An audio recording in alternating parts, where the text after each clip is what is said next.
다 잘하네요. 베이스도 잘하고 우리 지원이가 또 저렇게 드럼을 잘 칠 줄 몰랐네. 감사합니다. 우리 특별히 우리 청소년부 찬양을 통해서 우리 가운데 은혜가 있었는 줄 믿습니다. 믿음의 도전이 있었던 걸로 믿습니다. 앞으로 우리 세대의 세계복음 하는데 주역들로 우리 젊은 세대들이 많이 일어나게 될 줄로 믿습니다.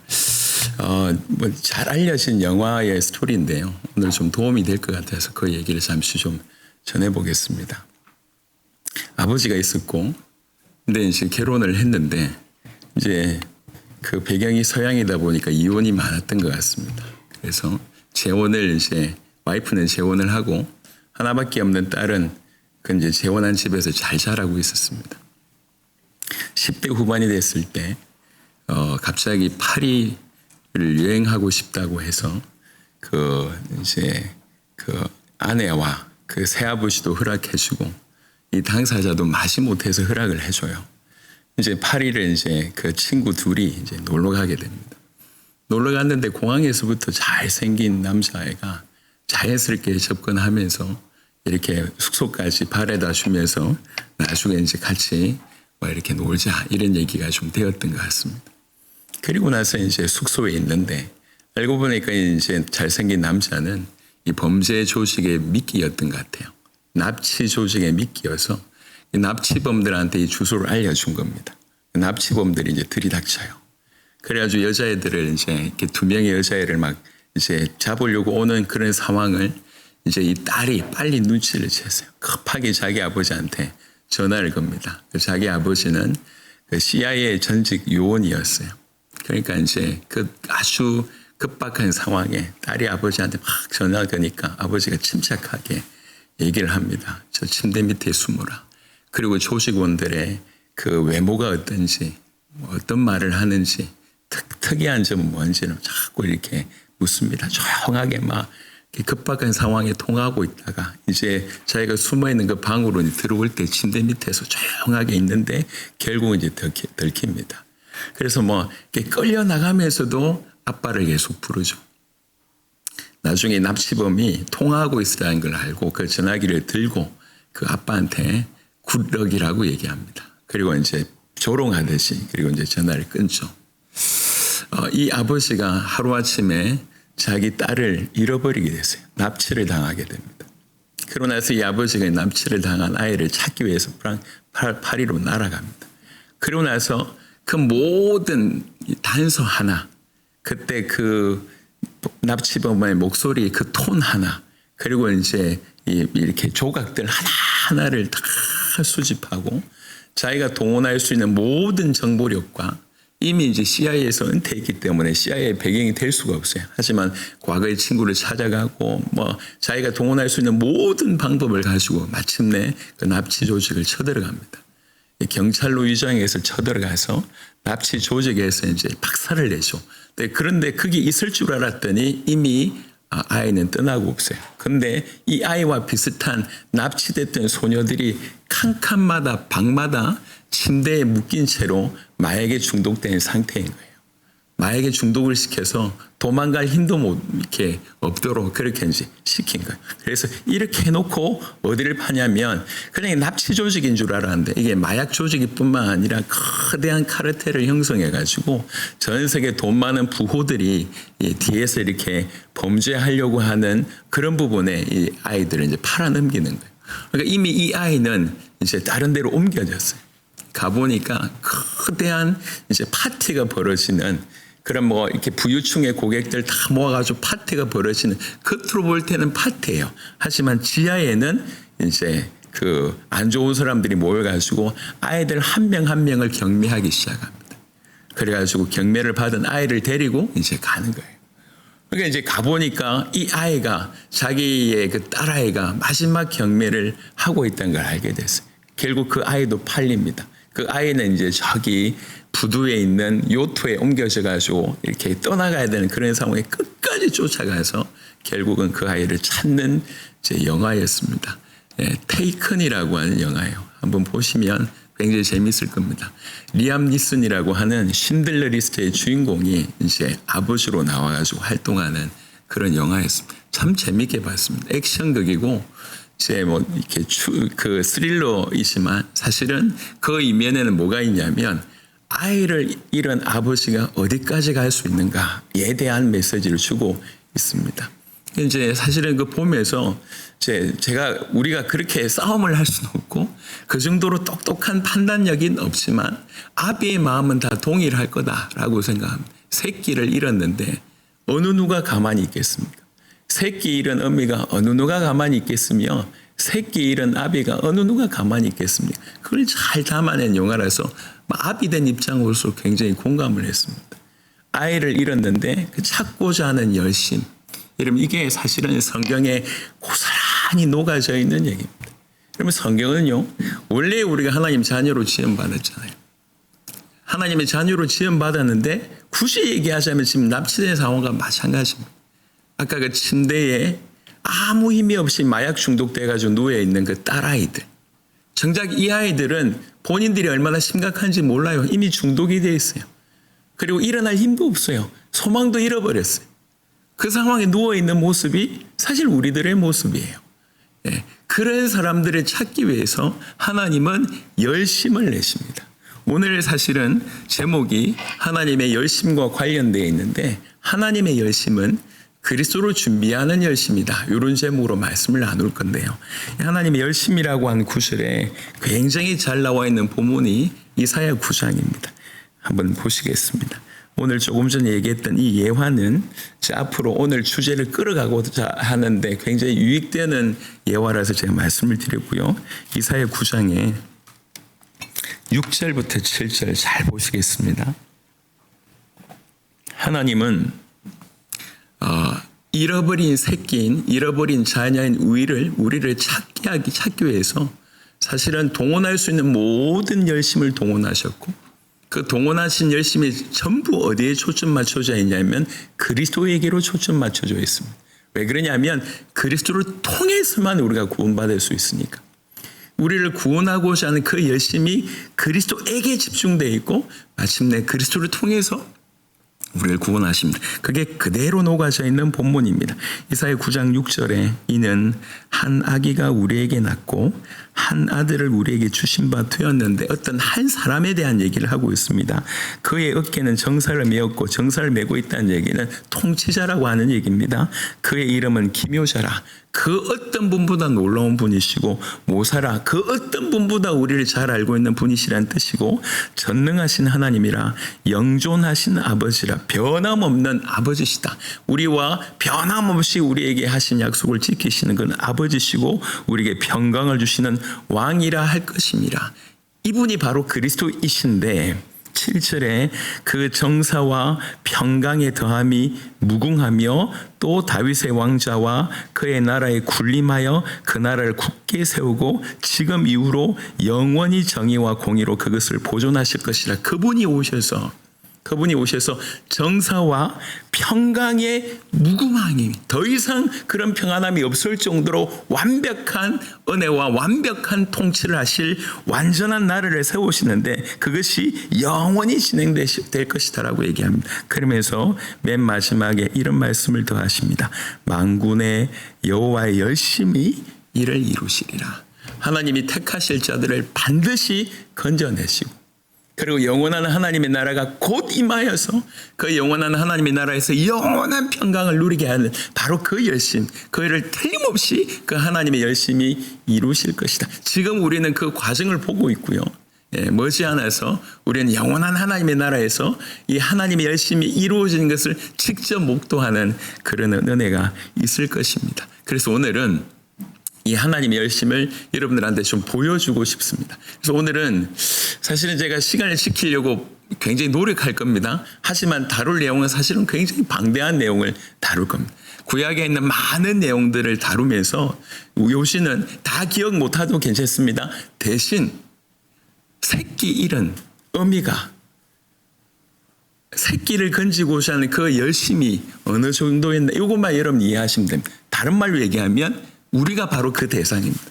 나 하나를 찾기 위해서 우리 하나님이 어느 만큼 열심을 내셨는가를 오늘 여러분들이 이해한다면 내가 구원받았을까? 내 기도의 관약을 주께서 응답하실까? 이런 낮은 수준에서 머물지 않을 거라는 거죠. 우리 주님이 나 하나를 건져내시기 위해서 어느 만큼 열심을 내셨고 그 열심의 정점이 바로 그리스도라고 하는 사실을 안다면 내가 그리스도와 연합되어 있다고 하는 것이 얼마나 엄청난지를 알게 될 것이라는 겁니다. 그럼 여러분들이 알고 있는 수많은 내용들을 제가 오늘 다룰 겁니다. 최대한 시간에 맞춰서 얘기하겠지만 다 기억 못하셔도 나를 건지고자 하는 그 하나님의 열심, 그리스도를 통해서 나를 건지고자 하는 그 하나님의 열심, 오늘 그것만이라도 꼭 얻게 되기를 그리스도 예수 이름으로 축원합니다. 그러니까 그 영화에서 첫 번째 장면에는 이 아버지와 딸의 서먹함이 나와요. 10대 후반의 딸을 이혼한 아빠와 10대 후반의 딸, 자기는 새아빠 밑에 살고 있는 이 딸과의 관계가 어색할 수밖에 없겠죠. 근데 영화가 끝날 무렵에는 더 이상 그 어색함은 사라집니다. 자기를 위해서 아빠가 어떤 일을 했는지를 목도하고 나서는 와락 껴안는 그런 일이 벌어집니다. 우리가 그런 자거든요. 우리가 주님 앞에 그런 은혜를 받은 자인데 우리 주님이 나를 위해서 무슨 일을 행하셨는지 우리가 잘 모르니까 여전히 교회 안에 있고 종교 생활을 하고 있으면서도 뭔가 먼 거리를 유지하고 있는 겁니다. 하지만 주님이 내 아버지가 나에게 무슨 일을 하셨는지를 깨닫게 됐을 때 이 관계의 서먹함은 한순간에 사라지는 일이 벌어집니다. 오늘 그런 은혜가 있게 되길 바랍니다. 그래서 제가 한 7가지의 포인트를 가지고 하나님의 열심이 어떻게 그리스도를 준비하시는 열심인지, 우리가 죄 아래 놓여져 있고 하나님을 떠나 있고 사단에게 사로잡혀서 도무지 희망도 없고 가능성도 없고 자격도 없고 아무것도 없는데 이런 나를 건져내시고 해서 그리스도를 통해서 이런 나를 건져내시고 해서 하나님이 어떤 열심을 내셨는가 7가지 정도를 얘기할 겁니다. 먼저는 성경 전체를 통해서 직접적으로 계시하십니다. 이런 사람을 보낼 거야. 니네가 이런 방법을 사용하지 말고 이런 사람을 보낼 거야 라고 직접적인 계시의 방법을 사용하시고, 두 번째는 조금 이따 설명하겠습니다. 내용에 대해서는 두 번째는 예표를 통해서 설명합니다. 너희에게 보낼 메시아는 이런 분이야. 마치 그림 이미지를 통해서 얘기하는 것처럼 예표로서 그리스도를 설명하십니다. 세 번째는 언약이라고 하는 걸 통해서 설명하십니다. 이 언약의 의미를 통해서 그리스도를 설명하시고 하나님의 열심을 내십니다. 네 번째는 역사 전체를 통해서 설명하십니다. 역사 전체를 통해서. 다섯 번째는 새 직분을 통해서 설명하십니다. 여섯 번째는 고통과 영광이라고 하는 패턴으로 설명하십니다. 일곱 번째는 그의 이름과 칭호를 통해서 설명하십니다. 자, 이 정도 7가지인데요. 하나씩 제가 살펴보겠습니다. 어려운 얘기가 사실은 아닙니다. 어떻게 보면 다 알고 있는 내용이니까요. 첫 번째는 하나님의 열심, 우리를 구원하시기 위해서 그리스도를 준비하신 열심이 어떻게 나타나는가. 그럼 구약 전체는 다양한 방식으로, 다양한 청의로 점진적이고 유기적으로 계속 그리스도를 증거하는 거대한 계시의 구조라고 얘기할 수가 있겠습니다. 그냥 얘기가 아니고 그리스도를 계시하기 위한 거대한 구조입니다. 그래서 직접적으로, 상징적으로, 역사적으로 다양한 방식을 통해서 어떤 형태로든지 그리스도를 증거하는데, 제 첫 번째는 그냥 직접적으로 얘기하는 직접적인 계시가 있습니다. 한 인물에 관한 얘기를 하는 거죠. 인격적인 존재를 명시합니다. 예컨대 창세기 3장 15절에 여인의 후손이 오실 것이다. 여인의 후손이 온다. 이사야 7장 14절에 임마누엘로 오실 것이다. 그분의 이름은 임마누엘이다. 하시는 일이 하나님과 우리를 함께하게 하는 그 역사를 하실 분이다. 오늘 읽었던 이사야 9장 6절에는 그분은 기묘자다. 그분은 모사다. 그분은 전능하신 하나님이다. 그분은 영존하신 아버지다. 그분은 평강의 왕이다. 이렇게 한 인격, 오실 메시아에 관해서 그냥 숨김없이 여자의 후손으로 온다. 우리의 죄를 해결해야 되기 때문에 죄 없는 몸으로 오셔야 되니까 여자의 후손이 오신다. 그리고 그분의 이름은 임마누엘이다. 그분이 우리와 함께 하실 분으로, 하나님과 함께 하실 그 역할로 오실 것이다. 그리고 그분은 자세하게 보니까 기묘자요, 모사요, 그리고 전능하신 하나님이고 영존하신 아버지고 평강의 왕이다. 이사야 53장에 보면 그분은 아주 세밀하게 고난받는 종으로 묘사가 됩니다. 그리고 미가서 5장 2절에 그분은 베들레헴에서 출생하실 것이다 등등 그냥 딱 집어서 직접적인 계시의 형태로 그리스도를 표현하십니다. 여러분, 이게 그냥 간단한 얘기가 아니거든요. 이 모든 것들을 하나님이 준비하신 거예요. 그래서 그게 첫 번째 직접적인 계시라고 여러분들 이해하시면 됩니다. 마치 길을 잃은 아이에게 아니면 문제가 생긴 아이에게 이 방법을 써볼래? 라고 얘기하지 않고 내가 그 문제 해결할 어떤 사람을 보낼 건데 그 사람의 이름은 이런 사람이야 라고 얘기하는 것처럼 직접적으로 계시하는 방법으로 첫 번째 사용하셨습니다. 두 번째는 양이 조금 길어질 수 있는 얘기인데 두 번째는요, 예표의 모습으로 표현하십니다. 예표. 그러니까 그림 이미지로 설명하신 거죠. 무슨 말이냐면 여러분 잘 알고 있는 내용을 좀 얘기해 보겠습니다. 여러분 아담이라고 하는 사람이 등장했어요. 아담이 결국은 실패를 하잖아요. 그러니까 아담을 통해서 뭘 예표하고 있냐면 우리가 구원받기 위해서는 우리 인류의 새로운 대표가 필요해. 새로운 머리가 필요해. 새 아담이 필요해. 그래서 사실 아담의 모습은 뭘 나타내고 있냐면 새 아담, 마지막 아담. 우리를 구원할 아담의 이미지가 그 아담에게 있다는 거예요. 또 여러분들이 알고 있는 노아의 홍수 사건을 좀 보시면요. 여러분 분명히 세상은 한번 심판받았습니다. 물로 심판받았다고 얘기하고 있습니다. 노아의 때에 대해서 성경은 자세하게 얘기하고 있고요. 그때 물로 다 심판을 받게 됩니다. 그 물로 심판받게 되었을 때 하나님이 노아를 통해서 방주를 만들라고 얘기합니다. 여러분들이 알고 있는 내용입니다. 그 방주에 모든 이제 동물들이 들어가게 되고 8명의 노아 가족들이 들어가게 됐습니다. 심판받아서 다 죽는데 방주 안에 들어가면서 합니다. 마지막 심판인데 다 심판받게 되는데 그 방주 안에만 들어가면서 살게 됩니다. 이 방주 같은 분. 누구든지 그 방주 안에만 들어가면 구원받게 했는데 우리로 하여금 구원받게 하실 분. 이게 사실 노아의 방주를 통해서 우리에게 설명하는 분입니다. 이게 예표예요. 그림자입니다. 메시아가 올 건데 그 메시아가 하실 역할은 이 모든 심판 가운데서도 우리를 구원하실 역할을 하실 것이야. 이게 예표입니다. 여러분 알고 있는 내용입니다. 여러분 이삭의 사건은 우리에게 많은 걸 조금 도전해 줍니다. 제가 성경을 보면서 제일 이해할 수 없었던 사건 중에 하나가 이삭의 사건입니다. 아브라함에게 하나님이 이삭을 드리라고 하는 거예요. 암만 하나님이 대단한 분이라고 해도 너무한 요구를 하시는 게 아닌가. 그러고 나서 아브라함은 그 요구에 순종합니다. 어떻게 요구에 순종했는지 여러분 잘 아시잖아요. 사흘 길을 갑니다. 그리고 종들을 두고 자기하고 아들만 올라갑니다. 자기 아들에게 이제 그 장작을 씌우고 그 다음에 이제 불을 들고 이제 올라갑니다. 올라가자마자 바로 단을 쌓고 아들을 묶어서 바로 아들을 죽이려고 합니다. 그 상황에 하나님께서 급히 부르시죠. 아브라함아, 아브라함아, 내가 이제야 네가 나를 경외하는 줄 알겠다라고 얘기합니다. 그러고 나서 돌아보니까 조금 전까지 없었는데 숯불에 걸린 그 양을 이제 보게 됩니다. 순양을 보게 됩니다. 그리고 나서 그것을 취해서 대신 이제 제사 드리게 되는 거죠. 아들을 대신해서 죽는 양의 모습입니다. 사실 굳이 메시아에 관해서 이렇게 예언을 하더라도 굳이 이런 방법까지 쓰실 수 있을까? 근데 여러분 성경에 자세하게 보면 아브라함은 아들을 결국은 드리지 않았습니다. 드린 그 마음만 받으셨죠. 하지만 하나님은 아들을 드리셨어요. 그게 우리에게 주시는 메시지입니다. 우리 모든 새끼를 가지고 있는 자녀를 가지고 있는 부모라고 하면 그리고 혹시 그런 사람이 아니더라도 인간이라고 하면 그게 얼마나 대단한 줄 압니다. 자기 아들을 드려 이게 얼마나 큰 사건인 줄 알아요. 하지만 우리는 결국 아브라함은 드리지 않았습니다. 드리고자 하는 마음만 있었습니다. 그런데 하나님은 우리를 얼마나 사랑하시냐면 그 아들을 바로 그 자리에서 못 박으셨어요.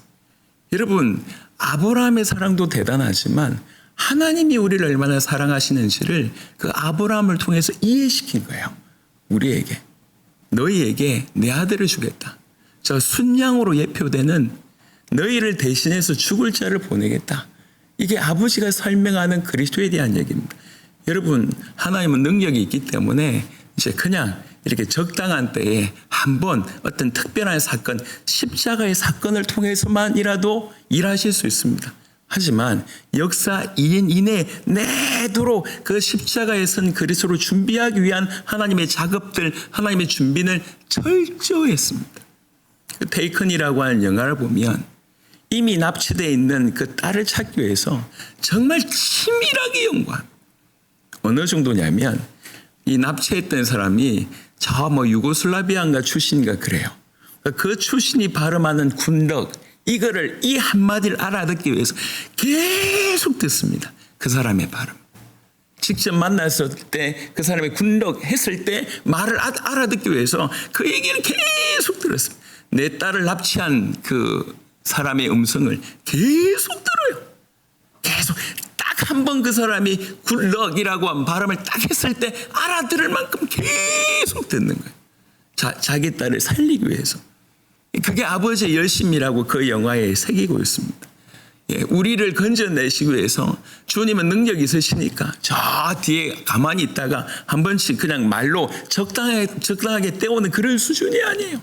하나님이 우리를 이해시키고 하나님이 우리를 마침내 그리스도를 통해서 건져내시겠다고 하는 그 모든 것들이 역사 이래로 아주 촘촘하게 박혀져 있습니다.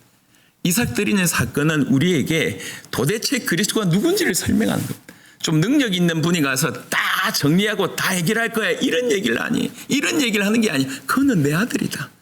내가 내 아들을 너희를 대신해서 죽이겠다라고 하는 것들을 얘기하고 있습니다. 이게 성경의 역사 안에 계속 새겨두신 거예요. 너희를 보낼 구원자 그리스도가 도대체 누구인지를. 여러분 성경에 보면 또 6월절 어린 양이라고 하는 이 메시지가 있습니다. 여러분 이스라엘 백성들이 애굽에 있다가 출애굽을 하잖아요. 애굽에 있을 때 10가지 재앙을 통해서 군사력이 안 돼요. 하나님이 직접 개입하시지 않으면 절대로 불가능합니다. 400년 동안 노예살이 하다가 빠져나온다. 이건 불가능한 일입니다. 하나님의 직접적인 계획이 있었습니다. 그래서 10가지 재앙을 내리죠. 맨 마지막에 10번째 재앙이 여러분 아시듯이 6월절 어린 양의 피를 문설주에 바르면 이 재앙, 장자를 죽이고자 하는 그 재앙이 넘어간다는 거예요. 그게 6월절입니다. 그래서 궁극적으로 6월절 어린 양을 죽여서 자기 집 문설주에 피를 바를 때 재앙이 넘어갔어요. 그 결과로 이스라엘 백성들은 출애굽하게 됩니다. 그래서 6월절 어린 양의 피로 말미암아 결국 구원받았다라고 해석할 수가 있습니다.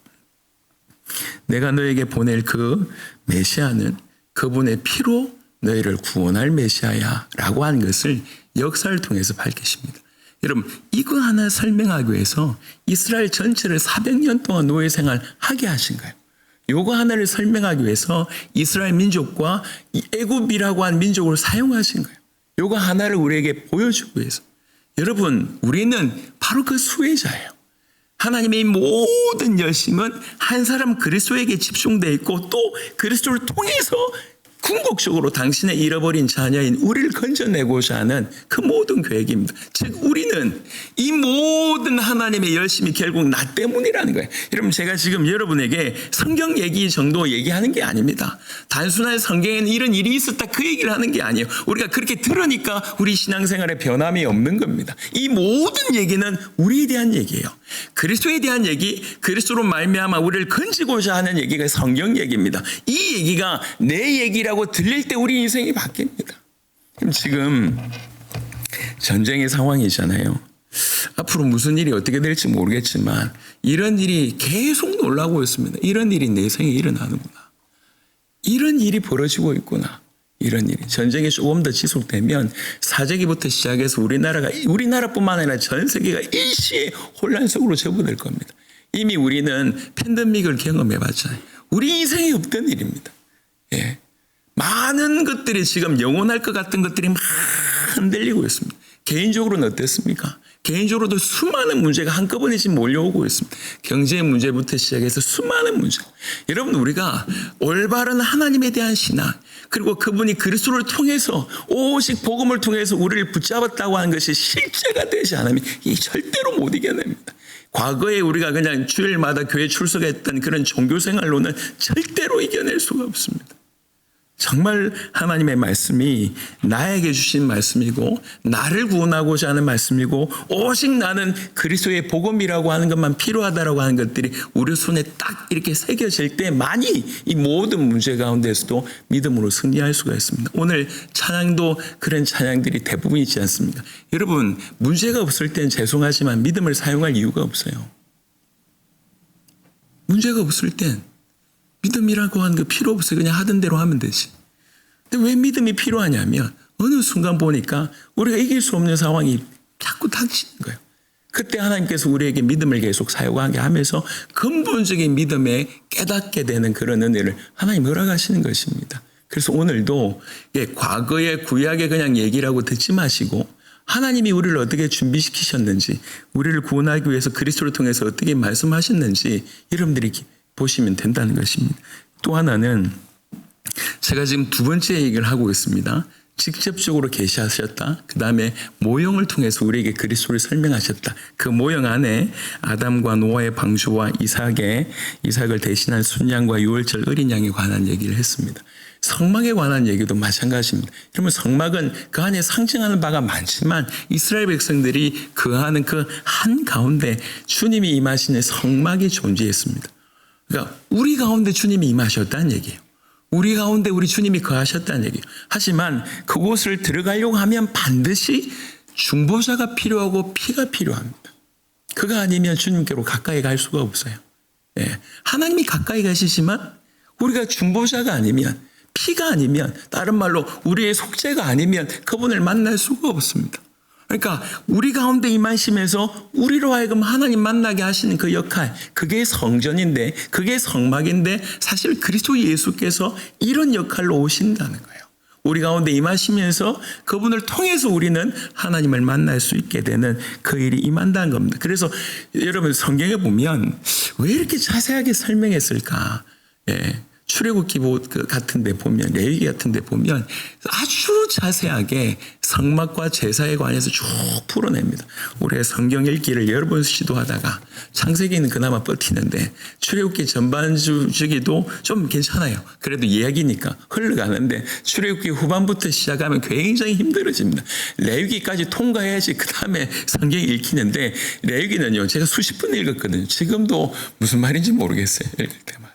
뭐가 어떻고 실이 어떻고 꼬운 실이 어떻고부터 시작해서 계속 얘기하면 왜 이렇게 자세하게 얘기하셨을까? 성막이 있었다. 성막에서 이런 일을 했다. 하면 될 건데 하지만 성막 안에 있는 그 모든 기물 하나, 성막에서 진행되는 그 모든 것들이 철저하게 그리스도를 나타내기 때문에 그렇습니다. 그래서 그걸 이해하는 만큼 그리스도에 대한 이해가 이제 따라오는 것이죠. 여러분 이렇게 예표를 통해서 마치 메시아가 오실 것인데 메시아는 이런 분이야 라고 하는 이런 이미지를 계속 보여주는 것입니다. 그러니까 이 이미지 하나를 보여주시기 위해서 주께서 행하신 몇 가지 일만 얘기했습니다. 그럼 유월절 어린 양 출애굽 사건이잖아요. 노아 방주 심판 사건이잖아요. 절대 간단하지 않습니다. 왜 그렇다고요? 뭐 때문에 그런 일을 행하셨다고요? 오직 그리스도를 통해서 잃어버린 자인 우리를 찾기 위해서, 나를 찾기 위해서. 여러분, 하나님은 여러분 한 명을 구원하시기 위해서 치르신 대가가, 그 대가 지불이 엄청나다는 걸 아시길 바랍니다. 우리가 서로를 볼 때 별로 대단치 않아 보이겠지만 하나님은 그 엄청난 대가를 치르시고 나도 건지셨고 저 사람도 건지신 거예요. 그러니까 하나님 보실 때에 우리 한 명 한 명은 전 우주와도 바꿀 수 없는, 그 어떤 것과도 바꿀 수 없는 최고의 가치가 있다는 것입니다. 우리가 이렇게 받아들여질 때, 내가 그런 존재구나라고 깨달으실 때 과거의 트라우마에서도 벗어날 수 있고 주변의 여러 상황 가운데서도 흔들리지 않을 수 있다는 거예요. 여러분 마지막 때에 가면 갈수록 더 이상 종교의 기능은 사라집니다. 진짜냐 가짜냐 이것만 남아요. 진짜냐. 요즘에는 그 AI가 이제 등장하기 시작하면서 무수한 정보력이 나오잖아요. 교회도 마찬가지입니다. 정보를 알려고 할 때는 교인들이 너무나 쉽게 알 수가 있어요. 많은 정보를 얼마든지 성도들이 알 수가 있습니다. 그래서 목회자들이요 어려워져요. 어떤 의미에서. 왜 그러냐? 전부 정보를 가지고 있으니까. 근데 이럴 때 목회가 가장 쉬운 건 뭐냐면 메시지나 아니면 목회가 진짜면 이거 목회가 쉬워지는 거예요. 왜 그러냐? 진짜인지 가짜인지가 드러나니까. 오히려 진짜면 훨씬 더 재밌다는 거예요. 훨씬 더 이유가 있다는 것입니다. 우리가 그렇게 살아낸다고 하면 성도들도 마찬가지입니다. 지식은요, 불신자들도 얼마든지 찾아볼 수가 있어요. 이제 지식 전달해서 불신자들을 구원하는 건 이미 넘어섰어요. 지식이 중요한 것이 아니라 실제가 되어졌을 때 사람들을 살려낼 수가 있습니다. 자, 세 번째로 한번 넘어가 보도록 하겠습니다.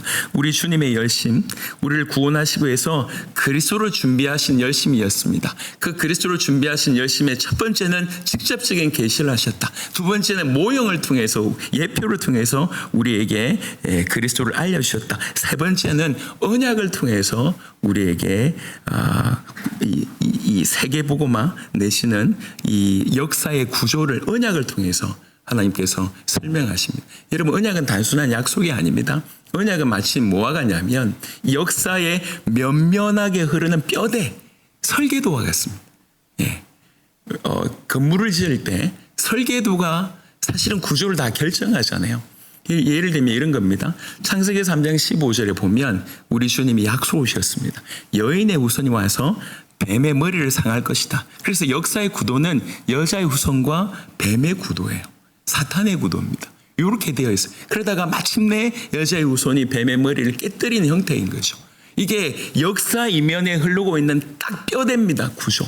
여러분, 또 하나는 창세기 12장 자막이 나갈 겁니다. 창세기 12장 제가 1절부터 3절 잠시 읽어드릴게요. 여호와께서 아브라함에게 이르시되 너는 너의 고향과 친척과 아버지의 집을 떠나 내가 너에게 보여줄 땅으로 가라. 내가 너로 큰 민족을 이루고 너에게 복을 주어 네 이름을 창대하게 하리니 너는 복이 될지라. 너를 축복하는 자에게 내가 복을 내리고 너를 저주하는 자에게 내가 저주하리니 땅의 모든 족속이 너로 말미암아 복을 얻을 것이라 하신지라. 예. 씨에 대한 얘기를 하고 이 씨를 통해서 결국 이제 아브라함을 통해 가지고 이 그 모든 열방에게 이 복음이 흘러갈 것에 대한 얘기를 하고 있습니다. 예, 이게 역사 아래서 이렇게 진행될 거라고.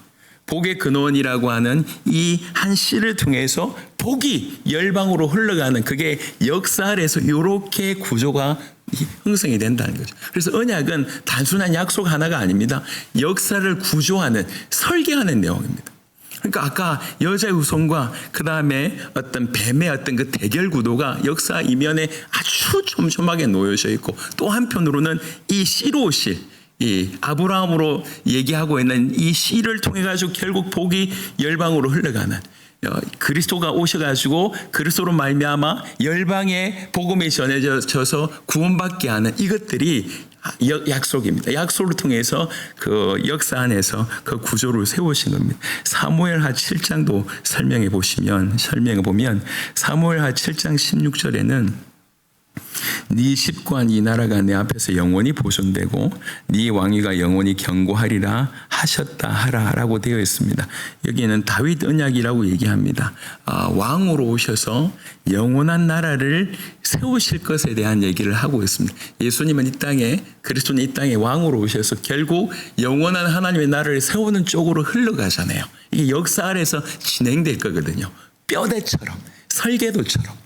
또 하나는 예레미야 31장 33절에 새 언약이라고 한 것으로 주어졌는데, 그러나 그날 후에 내가 이스라엘 집과 맺을 언약은 이러하니 곧 내가 나의 법을 그들의 속에 두며 그들의 마음에 기록하여 나는 그들의 하나님이 되고 그들은 내 백성이 될 것이라 여호와의 말씀이니라. 아예 우리 마음에 주님의 법을 새기겠다. 죄를 용서하고 우리 마음을 바꾸고 마음 자체를 바꾸어서 그 안에 성령 주시고 끝이 아니라 속을 완전히 바꾸어서 그 일을 행하시겠다. 이게 이제 새 언약입니다.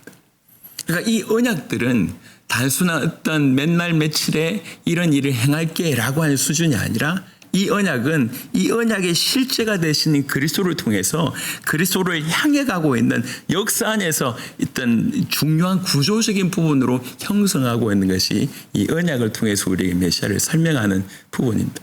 저기 좀 꺼주실래요? 제가 지금 아주 이렇게 뜨겁다 보니까 너무 더워가지고 저만 지금 뜨겁습니다. 제가 메시지를 준비하고 나서요. 한 주간 내내 기대가 되는 거지. 야, 이게 내용이 좀 많긴 하지만 제 초점은 이겁니다. 아까 말씀드렸잖아요. 여러분 자세하게 이해를 못하셔도 괜찮습니다.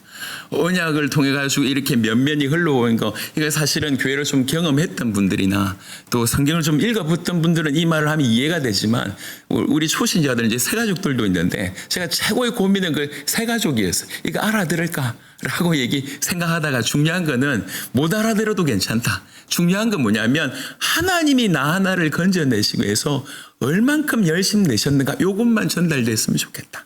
우리 하나를 건져내기 위해서 오직 그리스도를 통해서 너희를 건져낼 건데, 이 그리스도를 설명하기 위해서 직접적으로 설명하기도 하고 예표적으로 설명하기도 하고 역사 안에서 마치 설계도를 짜는 듯 양 이 구조를, 언약이라고 하는 큰 구조를, 대결 구도 같은 것들을 만들어 가지고 쭉 하나씩 어찌하든지 우리 주님이 이렇게 그리스도를 설명하면서 그 그리스도를 위해서 통해서 우리를 구원하고자 하는 열심이 이렇게 탁월한 열심이었구나. 이거 하나만 이해하면 좋겠다는 마음으로 제가 사실 이 자리에 앉아 있는 동안 고민했습니다.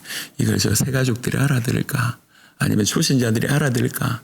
아니면 그냥 우리 청소년들이 알아들을까 하다가 내 불신앙이다 생각하고 오늘 올라와서 얘기한 겁니다. 알아듣는 은혜가 우리 모두에게 있게 되기를 바랍니다. 네 번째는요, 우리 주님이 이 그리스도를 준비하는 열심이 역사 자체만으로, 조금 전 역사 안에서 언약이 흘러가는 걸 통해 가지고 우리에게 그리스도를 설명하셨다고 하면, 역사 전체를 통해서 우리 주님은 이 그리스도를 설명하십니다. 무슨 말이냐면, 성경의 구약 성경을 보면 역사의 패턴이 이렇습니다. 먼저는 창조하시고 그 다음에 타락하죠. 그 타락한 인간에게 우리 주님이 구원의 약속을 주십니다. 시간 조금 지나서 애굽에 노예되어 있는 그 애굽의 그 민족에서 이스라엘 민족을 이렇게 출애굽을 시키고요. 그 다음에 가나안 땅에 들어가서 왕국이 되게 하십니다. 그리고 왕국된 그들이 어느 일순간에 죄악에 완전히 사로잡혀서 결국 포로가 됩니다. 그리고 선지서 맨 마지막의 부분들은 그 포로된 이스라엘 백성들이 뭐 하게 되냐면 회복할 것에 대해서 얘기하고 있습니다. 이 회복의 주인공이 누구냐? 그리스도다. 이게 구약의 전체 역사입니다. 그래서 구약의 역사는 결말을 향해서 쭉 달려가고 있는 역사. 이 결말이 뭐냐? 그리스도라고 하는 결말입니다. 예, 역사 전체를 통해서, 그래서 역사는 순환되는 게 아니에요. 역사는 끝을 보고 달려가는 겁니다. 그래서 영화 중에도 끝을 봐야지 앞에 다 이해가 되는 영화들이 있어요. 그런 영화는 굉장히 스토리가 탄탄하죠. 끝을 봐야지 전부 이해가 돼요. 그 모든 드라마가 철저하게 끝을 향합니다. 역사도 마찬가지입니다. 우리 주님 역사의 주관자십니다.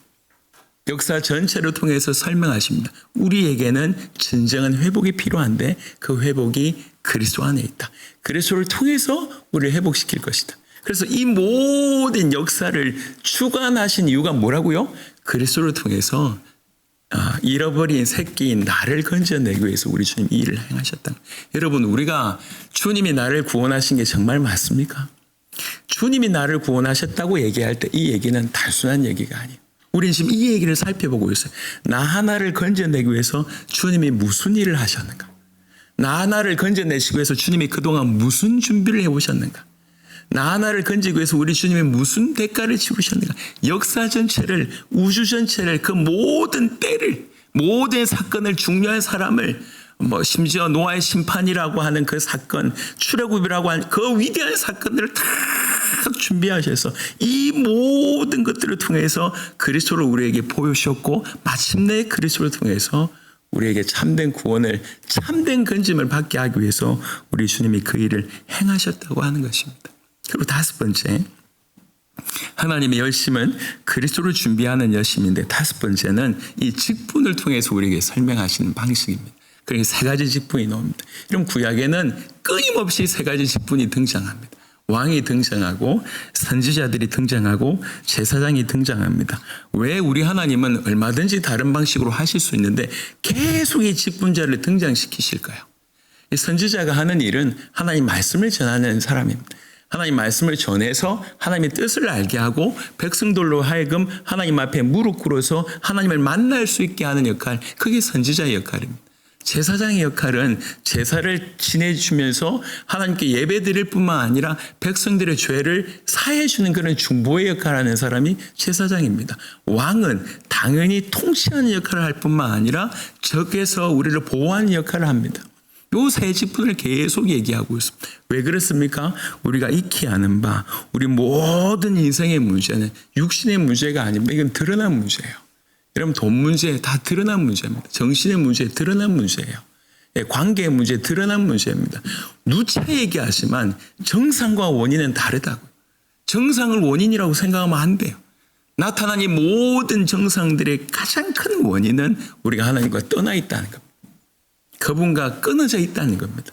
끊어질 수밖에 없는 이유는 죄 때문이고 그 배경에는 사단이 존재했습니다. 이겨낼 수가 없어요. 우리 손으로는.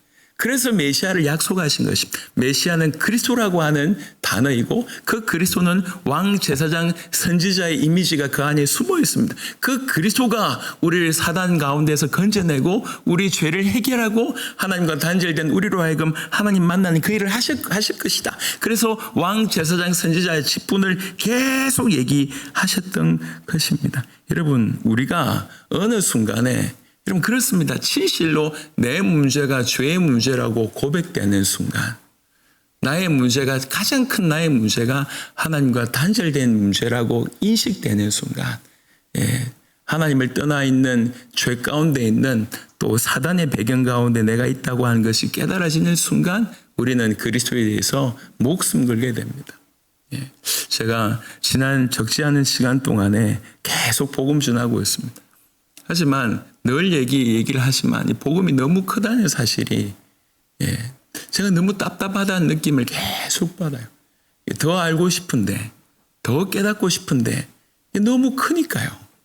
더 알았으면 좋겠는데 저 바닷물을 이렇게 계속 퍼내는데 퍼낸 양만 보더라도 어마어마한데 남아있는 바다의 양은 더 어마어마하니까 이 퍼내면 퍼낼수록 이 얼마나 큰지를 계속 깨닫게 되는 것. 그런 답답함이요. 좋은 답답함이죠. 여러분 그리스도는 그와 같습니다. 그 그리스도께서 내 인생의 문제를 해결해 주셨습니다. 왕으로 제사장으로 선지자로 이 세 직분은 어떻게 보면 부분적이고 하나로 합쳐질 때 완전하다고 얘기할 수가 있습니다. 병원에 가면 자주 얘기하지만 진단을 하고 치료를 하고 회복하는 일을 하지 않습니까? 진단의 역할은 선지자의 역할이라고 얘기할 수 있고 치료의 역할은 제사장의 역할이라고 얘기할 수 있고 회복하고 관리하는 역할은 마치 왕의 역할이라고 얘기할 수가 있습니다. 이 세 직분이 하나일 때 그것이 진정한 어떤 회복이 되는 것입니다. 진정한 그런데 이 모든 것이 바로 한 분 안에 있다고 하는 것이죠. 그래서 선지자, 제사장, 왕의 직분을 통해서 메시아를 계속 설명하신 것입니다. 우리가 익히 계속 들어왔고 누구보다도 잘 알고 있는 내용입니다. 그런데 다시 말씀드립니다. 우리의 초점은 하나님이 우리 하나를 건져내시고 해서 그리스도를 통해서 우리 하나를 건져내시고 해서 얼만큼 준비하셨는가. 역사 이래로 왕을 준비하시고 선지자를 준비하시고 제사장을 준비하신 그 하나님의 열심. 오늘 저와 여러분들 깨닫게 되기를 바랍니다. 6번째입니다. 고난과 영광의 패턴으로 우리 주님이 메시아를 이렇게 우리에게 알려주십니다. 메시아는 단순한 승리자가 아니고요. 고난을 통해서 구원 얻는 자입니다. 예를 들면 여러분 성경에도 보면 아주 고난받다가 들림받았던 수많은 인물들이 있지 않습니까? 예를 들면 요셉 같은 인물. 젊었을 때 노예되고 감옥 갔다가 나중에 총리가 되지 않습니까? 그럼 다니엘 같은 인물. 그 구조지 않습니까? 모세 같은 사람도 마찬가지입니다. 다윗 같은 사람도 마찬가지입니다. 고난이었다가 나중에 영광이 되지 않습니까? 왜 이런 패턴을 계속 성경에 심으셨냐면 사실은 우리를 건져내기 위해서 예수님은 우리 하나님은 그리스도는 낮아지셔야 됩니다. 우리 죄를 우리 죄를 감당하시고 대속하시고 해서 그분은 인간의 몸을 입고 오셔야 되고 우리를 위해서 대신 지셔야 됩니다. 십자가 지셔야 됩니다. 낮아지셔야 됩니다. 그리고 그 낮아지심으로 말미암아 높아지시는 것이 예수님의 모습입니다. 그리스도의 모습입니다. 그러니까 낮아지심과 높아지심, 이 고난과 패턴에 관해서 계속 얘기하신 것은 사실은 십자가 사건이 너무 충격이기 때문에 그래요. 십자가 사건, 십자가 지신 분이 메시아라고 그 누구도 사실은 이해할 수가 없는데 사실은 성경을 통해서 이미 메시아가 이런 역할을 하실 분임을 계속 얘기하셨습니다. 그냥 요셉 얘기 자체가 중요한 게 아니에요. 다윗 얘기 자체가 중요한 것이 아닙니다. 그래서 성경에 보면 시편 22편 1절에 고난에 관한 얘기를 하면서 내 하나님이여 내 하나님이여 어찌 나를 버리셨나이까 어찌 나를 멀리하여 돕지 아니하시오며 내 신음소리를 듣지 아니하시나이까. 예수님 십자가 지셨던 바로 그때 고백하셨던 그 낮아지심에 대한 얘기고요. 시편 110편 1절에 여호와께서 내 주에게 말씀하시기를 내가 네 원수들로 네 발판이 되게 하기까지 너는 내 오른쪽에 앉아 있으라 하셨도다 라고 얘기하면서 주님의 또 높아지심이 시편에서 동시에 등장합니다. 이사야 53장 5절에는 그가 찔림은 우리의 허물 때문이요 그가 상함은 우리의 죄악 때문이라. 그가 징계를 받음으로 우리는 평화를 누리고 그가 채찍에 맞음으로 우리는 나음을 받았도다라고 얘기하면서 우리를 위하여 고난받는 종의 이미지가 있는데 바로 앞장에 이사야 52장 13절은 보라 내 종이 형통하리니 받들어 높이 들려서 지극히 존귀하게 되리라. 이 패턴을 계속 보여주십니다. 왜 그러냐? 예수님 그리스도께서 우리를 위해서 낮아지시고 마침내는 높이 올라가실 것이기 때문에 이 패턴을 계속 보여주면서 충격들 받게 이 땅에 오셔서 메시아가 실제로 십자가 지신 그분이 정말 메시아이심을 이야기하기 위해서 우리 주님이 역사 안에서 이걸 심어 놓으셨어요. 어쨌든 우리가 그리스도를 통해서만 구원받을 수 있기 때문에 이 그리스도 하나를 이해시키기 위해서 이 그리스도를 알아보게 하기 위해서 직접적으로 얘기하기도 하시고 예표적으로도 말씀하시기도 하시고 언약을 통해서도 말씀하시고 역사 전체를 통해서도 말씀하시고 삼중직을 통해서도 말씀하시고 그리고 고난과 영광이라고 하는 패턴을 통해서도 말씀하시고 또 마지막 7번째는 그리스도는 다양한 이름과 호칭이 존재합니다. 왜 그러냐? 한 호칭으로 설명할 수 없기 때문에 그래요. 여자의 후손이라고 하는 호칭은 사단을 이길 자, 인간의 문제를 해결할 자라고 하는 부분이고요. 아브라함의 씨, 네 자손이라고 얘기할 땐 아브라함의 씨에 대한 말씀은 복의 통로면서 열방 살리는 존재라고 하는 의미가 있습니다. 유다의 사자라고 하는 표현은 통치자요 왕국의 주인이라고 하는 의미가 그 안에 있습니다. 다윗의 뿌리, 무너질 세상을 다시 바로 세우는 왕이라고 하는 의미가 있습니다. 인자, 말 그대로 인간을 대표하는데 동시에 다니엘에서 보면 하늘 권세를 가진 자로 나옵니다. 그래서 인자는 하나님과 우리를 연결하는 존재라고 하는 표현합니다. 여호와의 종, 죄를 대신 짊어지는 그런 우리를 대속하고 우리를 대신해서 고통받는 그러면서 고통받는 구원자의 의미가 여호와의 종이라고 하는 의미입니다. 임마누엘, 하나님이 우리와 함께 할 수 있는 바로 그 역할을 하겠다. 이런 다양한 칭호와 다양한 호칭이 있습니다. 그리스도를 점점 더 알게 하기 위해서 다양한 여러 각도에서 설명하는 그런 의미라고 얘기할 수가 있겠습니다. 이 정도만 얘기해도 이 정도만 사실 구약에 존재하는 수많은 인물들 수많은 사건들 대표적인 사건이 아니더라도 작은 사건들 그리고 뭐 대단한 사람이 아니더라도 조그만 역할을 하는 수많은 사람들이 다 등장합니다. 전부 한 방향으로 초점 맞춰져 있습니다. 전부 한. 그래서 우리 하나님은 수천 년 동안 하나를 준비하셨다라고 얘기해도 과언이 아니에요. 하나를 준비하셨습니다. 그 하나는 그리스도입니다. 그 준비하신 하나님이 준비하신 그 하나님의 열심의 정점에는 그분의 십자가 사건이 있습니다. 이 모든 걸 담으셔서 십자가, 하나님이 우리를 얼마나 사랑하시며 하나님이 얼마나 공의로우신 분이신지를 정점으로 그리고 그분의 부활 사건을 통해서 이 모든 죄의 문제, 사단의 문제, 하나님과 단절되어 있는 모든 문제를 해결하고 우리에게 참으로 부활 생명을 주실 수 있는 그런 그리스도로 이렇게 드러내셨습니다. 그러니까 그 열심이 십자가 이후에 2000년이 지나고 지금 우리에게 주어진 거예요. 그래서 우리에게 그리스도가 다가와서 우리를 건져내셨던 이 하나님의 열심은 적어도 수천 년 동안 준비하셨다가 우리에게 이 구원을 선물해 준 열심입니다. 근데 이 열심은 우리에게서 거쳐지지 않고 틀림없이 약속대로 우리로 말미암아 이 열심이 흘러가서 이사야 9장 6절 7절에 언급했던 것처럼 틀림없이 이 땅은 끝이 나고 영원한 하나님의 나라가 임하고 영원한 하나님의 나라에서 정말 왕노릇하는 바로 거기까지 우리를 세우고자 하는 열심, 하나님의 열심이 이를 이루시리라고 얘기를 하셨습니다. 우리는 그 하나님의 열심의 한복판에 있는 수혜자입니다. 우리 주님은 납치당한 당신의 자녀들, 잃어버린 당신의 자녀들을 찾기 위한 그 열심, 그 부분들은 절대로 포기하지 않는 열심입니다. 반드시 당신의 일을 이루실 것입니다. 그것이 지금 우리에게 이루어진 거예요. 그래서 메시지를 준비하면서 지금 이 하나님의 열심은 흔들리지 않고 이 하나님의 역사는 중단되지 않을 것입니다. 이 하나님의 열심은 당신의 존재와 성품에서 흘러나오고 그리고 구원하고자 하는 그 의지와 그런 행동의 총체가 바로 이 하나님의 열심이다 이렇게 표현되는데 이 하나님의 열심은 절대로 멈춰주지 않을 겁니다. 오늘 읽었던 이사야 9장 6절과 7절 말씀 이루기까지 틀림없이 행하실 것입니다. 우리는 지금 그 은혜를 먼저 받은 자입니다. 그래서 다시 말씀드립니다. 우리 한 명에게 나 하나를 건져내고자 하는 하나님의 열심은 적어도 6,000년이 가안에 있었습니다. 6,000년의 열심을 가지고 나를 건져내신 겁니다. 그래서 여러분, 우리는 우연의 산물이 아니에요. 어쩌다가 부모 잘못 만나가지고 교회 온 게 아니라고. 어쩌다가 직장 동료 잘못 만나가지고, 아니면 어쩌다가 딸 잘못 만나가지고 이 자리에 온 게 아니에요. 하나님은 여러분 한 명을 건져내시고 해서 수천 년의 열심을 내셨습니다. 여러분, 제 얘기가 아니에요. 성경 얘기입니다. 성경이 하는 얘기를 제가 정리해서 여러분에게 드린 겁니다. 이 하나님의 열심을 우리가 어떻게 다 논할 수 있겠습니까? 하지만 성경에 나와 있는 걸 조금 우리가 이해할 수 있는 수준으로 몇 가지 정리만 해봐도 이런 수준이에요.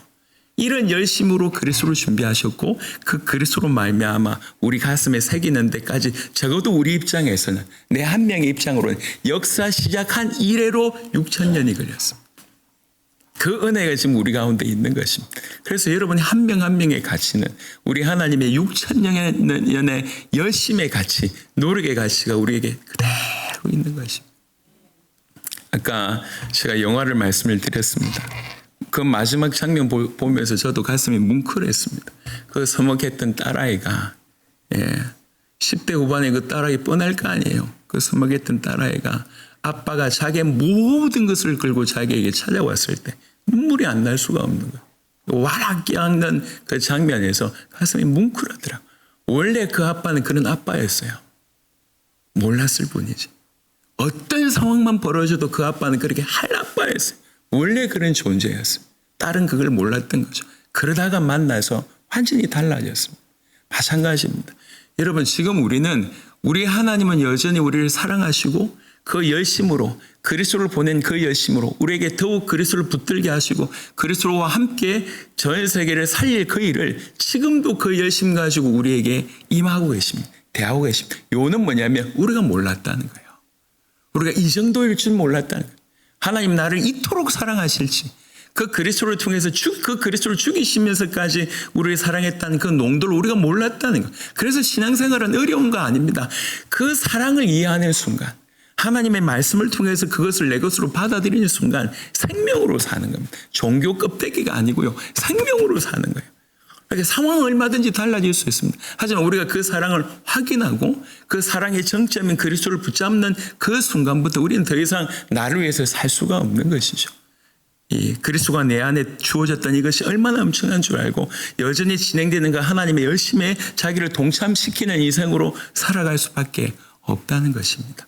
오늘 예배드리면서 사실은 조금 이렇게 한 사건을 가지고 좀 깊이 풀어내는 방식이 성도들에게는 조금 더 유익할 수 있으리라 생각하지만 저는 그래도 오늘 약간 모험하는 의미로 그래도 큰 얘기를 해보자. 너무 방대한 얘기지만 그래도 이 방대한 얘기를 세밀하게도 모르더라도 이렇게 나를 건져내고자 하는 하나님의 열심이 크셨는가 한 번은 우리가 좀 깊이 알았으면 좋겠다는 마음으로 오늘 말씀을 전했습니다. 하나님, 나를 잃어버린 그 하나님이 나를 찾고자 하는 그 열심, 새끼를 잃어버린 어미가 그 새끼를 찾고자 하는 열심은 모든 대부분의 사람들이 이해할 수 있는 감정을 넘어서서 성경에는 특별히 그 하나님의 열심이 어떤 열심인지를 얘기하고 있습니다. 그 하나님은 우리를 건져내시기 위해서 그리스도를 준비하시는 열심이셨습니다. 그리스도를 통해서 우리를 구원하시고자 하는 열심이었고 마침내 그리스도를 통해서